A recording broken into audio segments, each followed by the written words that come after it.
Rebonjour, c'est Madame Ardin. Bienvenue dans cette classe virtuelle de français de cet après-midi. Nous allons travailler sur les accords dans le groupe nominal, les accords au pluriel en particulier, et nous reverrons la leçon sur A sans accent et A avec accent, avec quelques exercices. C'est parti! Viens apprendre avec moi aujourd'hui.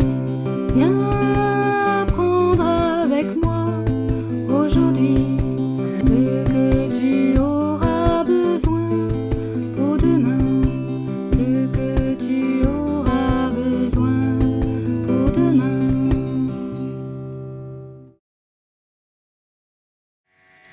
J'ai écrit un groupe de mots sur le tableau. Je vous laisse le découvrir et le lire. J'ai écrit un petit chien. Ce groupe de mots n'est pas une phrase. Je n'ai pas mis de majuscules ni de points. C'est ce qu'on appelle un groupe nominal parce que c'est le groupe du nom. Le nom, c'est le mot qui désigne l'animal, l'objet, la chose, l'endroit, l'émotion dont je parle. Donc, de quoi est-ce que je suis en train de parler ici? De un, d'un petit ou d'un chien? Bien sûr, je suis en train de parler d'un chien. Donc, le nom, c'est le mot chien. Et comme c'est un nom, il a un déterminant. Nous avons déjà fait la leçon sur le déterminant en CE2. Le déterminant ici, c'est 1. Rappelez-vous, il fait partie de la liste des déterminants que nous avons étudiés. Le dernier mot de ce groupe de mots est appelé un adjectif qualificatif. Nous ferons bientôt une leçon à ce sujet.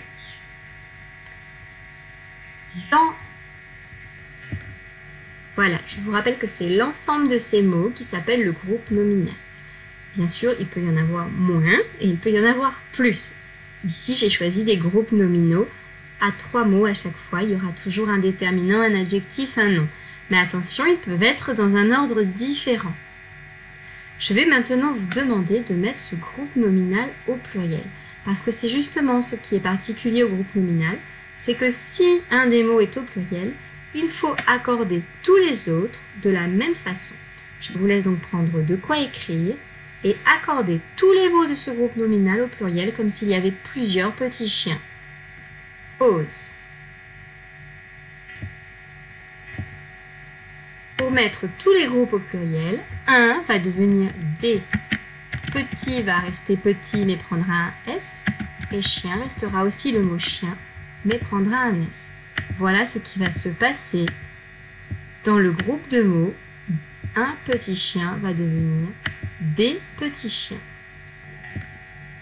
J'ai ici ce qu'on appelle une chaîne d'accords. Nous allons faire exactement la même chose pour les 3 prochains groupes nominaux. Nous allons maintenant travailler de la même façon avec cet autre groupe nominal. Le chat noir.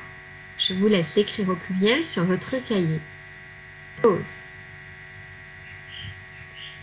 Le chat noir, cela va donner les chats avec un S, noir avec un S.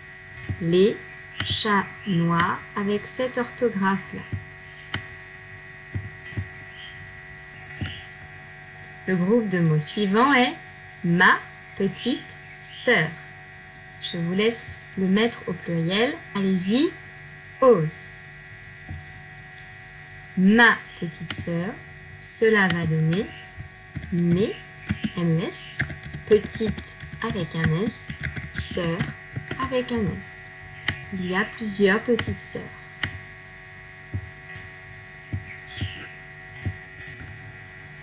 Dernier groupe de mots, dernier groupe nominal. Ton sac vert. On le met au pluriel. Pause. Ton sac vert va donner T, T-E-S, sac avec un S, vert avec un S. Ton sac vert. Tes sacs verts, pardon.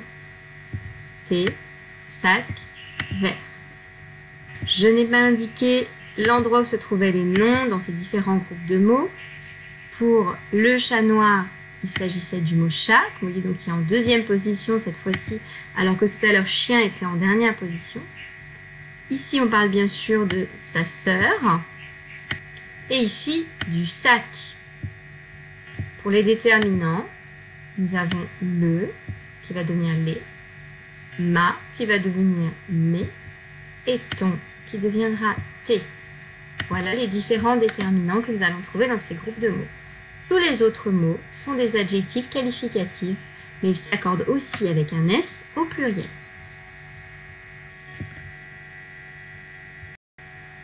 Nous allons maintenant reparler de A sans accent et A avec accent pour bien pouvoir choisir le bon mot dans une phrase, dans une rédaction ou dans une dictée.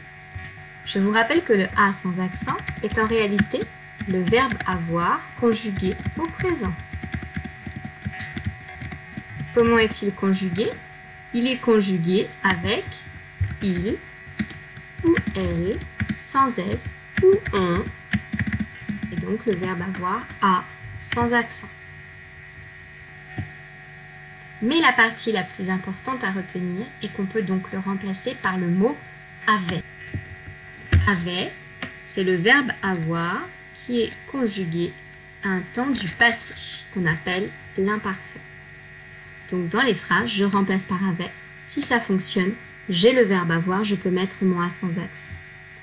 Concernant le A avec accent, nous avons bien expliqué que c'était un mot invariable. Et que donc, je ne pouvais pas le remplacer par avait, ni d'ailleurs par un autre mot de la langue française. Voilà ce qu'il faut retenir pour bien comprendre la leçon et pouvoir faire les exercices. Dans cette page de votre fichier d'exercice que j'ai scanné, vous allez retrouver le premier exercice, réécrire les phrases avec quand cela est possible. Nous allons donc faire cet exercice, nous ne ferons pas celui qui est à droite, nous le garderons pour demain. Nous allons nous concentrer d'abord sur les exercices de gauche de la première colonne. Donc il y a un exemple, Gaël a repassé du linge, je vois que c'est le A sans accent. Est-ce que je peux le remplacer par avait? Gaël avait repassé du linge. Cette phrase a du sens, donc c'était correct d'écrire un A sans accent, c'était bien le verbe avoir. Nous passons maintenant à la deuxième phrase, enfin la première phrase de l'exercice. Jean a un chat noir. Je vais vous laisser quelques instants pour réfléchir. Est-ce que je peux remplacer cette phrase par avait? Est-ce qu'on a eu raison de mettre le A sans accent? Oui ou non? Pause. Je peux dire Jean avait un chat noir. Donc, on a eu raison de mettre le A sans accent. Il va à Paris. Je vous laisse réfléchir pour cette phrase de la même façon. Peut-on la remplacer? Peut-on remplacer le A par le mot avait?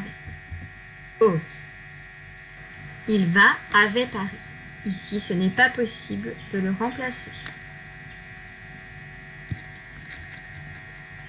Paul viendra à 10 heures. Je vous laisse réfléchir si cette phrase peut fonctionner avec avait ou pas. Pause. Cela donnerait Paul viendra avec 10 heures. Cela ne veut rien dire, ce n'est donc pas possible. J'ai bien fait de mettre un A avec accent. La dernière phrase de cet exercice. Ma sœur a vu ce film. Je vous laisse réfléchir. Pause. Pourrait-on dire ma sœur avait vu ce film? Oui, tout à fait, c'est une phrase qui est correcte. Je peux donc écrire avait à la place de A. Donc, j'ai eu raison de mettre le A sans accent. Toujours de la même façon, sur ce deuxième exercice, nous n'allons travailler que sur la première colonne. Je vais agrandir un petit peu pour qu'on puisse vraiment écrire et voir chaque phrase. Donc, je travaille sur la première colonne. L'exercice est complète avec A sans accent ou A avec accent. Donc cette fois-ci, c'est dans sa tête que l'on va dire le mot avait. On ne va plus l'écrire. On va écrire seulement le mot A avec accent ou A sans accent. Première phrase. Ils vont à la fête sur la place. Je vous laisse réfléchir si on peut remplacer par avait ou non. Et du coup, si c'est le A avec accent ou le A sans accent. Pause.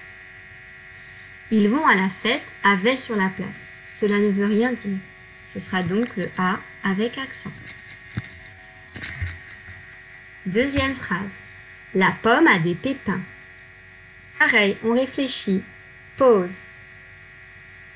Puis-je dire, la pomme avait des pépins? Oui, tout à fait, cela fonctionne. Je vais donc écrire le A sans accent. Troisième phrase. Mon voisin a des colombes. Pause. Puis-je dire, mon voisin avait des colombes? Oui, cela fonctionne très bien. Ce sera donc de nouveau le A sans accent.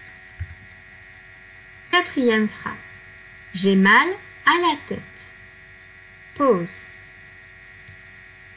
Puis-je dire, j'ai mal avec la tête? Non, cela ne veut rien dire. Je vais donc mettre le A avec accent.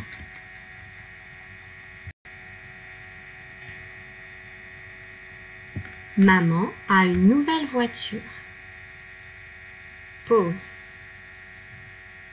Maman avait une nouvelle voiture. Cela fonctionne. C'est donc le A sans accent. Dernière phrase pour aujourd'hui. Nous avons une machine à laver. Pause. Nous avons une machine à laver. Cela ne veut rien dire. Ce sera donc le A avec accent. Cet exercice est terminé. Je vais vous le montrer dans son ensemble. J'espère que vous avez pu commencer à trouver les réponses avec moi. Demain, nous ferons la deuxième colonne pour réviser et revoir cette leçon une dernière fois. En attendant demain, je vous dis bonne soirée, à bientôt.